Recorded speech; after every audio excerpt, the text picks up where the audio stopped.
Welcome back to my YouTube channel. दोस्तों, अगर मैं ये कहूँ कि आप में सुपरमैन जैसी एक पावर मौजूद है लेकिन आपकी बॉडी उस पावर को एक्सेस नहीं कर पाती, तो दोस्तों आज हम यही डिस्कस करेंगे कि हमारी बॉडी में कौन सी ऐसी पावर है जिसको एक्सेस नहीं कर पाती, लेकिन वो पावर हमारी बॉडी को लगे कि उस पावर की ज़रूरत है तो फिर वो पावर हम जनरेट भी कर सकते हैं।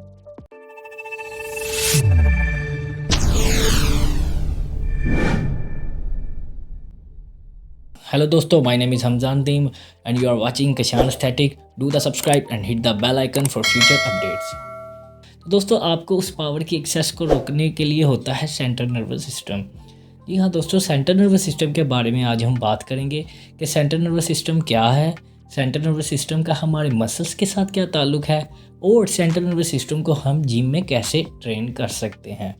तो दोस्तों, सबसे पहले बात करते हैं कि सेंट्रल नर्वस सिस्टम होता क्या है।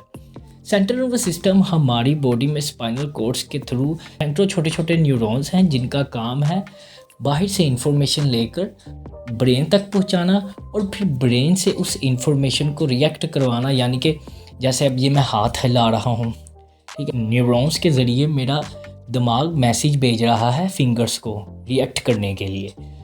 जैसे हम कुछ चीज़ खाते हैं उसका जो टेस्ट होता है वो भी सेंट्रल नर्वस सिस्टम के थ्रू ही हमें पता चलता है। कोई सूंघने की हिस्स यानी कि कोई खुशबू अच्छी और बुरी, वो भी हमें सेंट्रल नर्वस सिस्टम के थ्रू ही पता चलती है। दोस्तों, आप जान चुके हैं कि सेंट्रल नर्वस सिस्टम का क्या किरदार है हमारी बॉडी में। तो अब बात करते हैं सेंट्रल नर्वस सिस्टम का हमारे मसल्स के साथ क्या ताल्लुक है। ठीक इसी तरह जैसे मैं बात कर रहा हूँ, हाथ हिला रहा हूँ, ये मेरा सेंट्रल नर्वस सिस्टम के थ्रू ही मैं कर रहा हूँ। इसको एज इट इज़ ही हम वेट ट्रेनिंग के साथ इंक्लूड कर देते हैं। जैसे कि अगर आप लगाते हो एक बेंच प्रेस, मान लो आप उस बेंच प्रेस को लगा रहे हो लेकिन आपके बेंच प्रेस में आपके मसल में एक पावर है, आपके जो मसल में पावर है वो 20 केजी उठाने की पावर है, लेकिन आप 10 केजी उठा रहे हैं, बाकी का 20 केजी आपकी बॉडी आपको उस पावर तक एक्सेस नहीं दे रही। तो ये आपका सेंट्रल नर्वस सिस्टम है। भी हम कोई ट्रेनिंग करते हैं, न्यूरॉन्स के थ्रू हमारा ब्रेन हमारे मसल्स को मैसेज कन्वे करता है कि इस वेट को उठाना है। ये हो गया हमारे मसल के साथ सेंट्रल नर्वस सिस्टम का ताल्लुक कि हमारे सेंट्रल नर्वस सिस्टम हमारे मसल्स को मैसेज कन्वे करता है, फिर ही हमारा मसल उस पर रिएक्ट करके वेट को लिफ्ट करता है।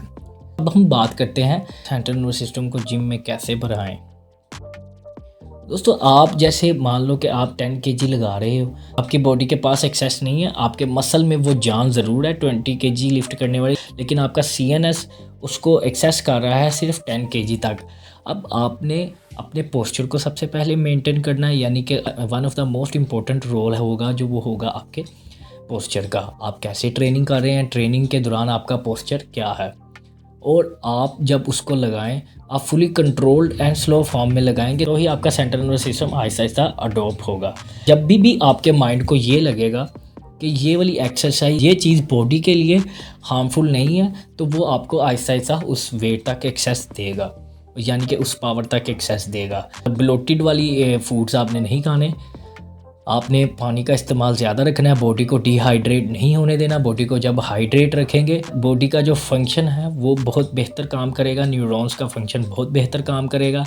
उससे भी आपका सेंट्रल नर्वस सिस्टम अडॉप्ट हो सकता है, उस पावर तक एक्सेस कर सकते हैं। दोस्तों, सेंट्रल नर्वस सिस्टम के रिलेटेड बहुत से टॉपिक्स हैं जिनको हम मज़ीद कवर करेंगे। दोस्तों, इसी तरह की मज़ीद इन्फॉर्मेटिव वीडियोस देखने के लिए चैनल को ज़रूर सब्सक्राइब करिए और बेल आइकन को भी प्रेस करिए ताकि आपको फ्यूचर में कोई भी अपडेट हो वीडियोस के रिलेटेड तो आपको आसानी से मिल सके। तो फिर दोस्तों, दुआओं में याद रखिएगा। तब तक के लिए अल्लाह हाफिज़।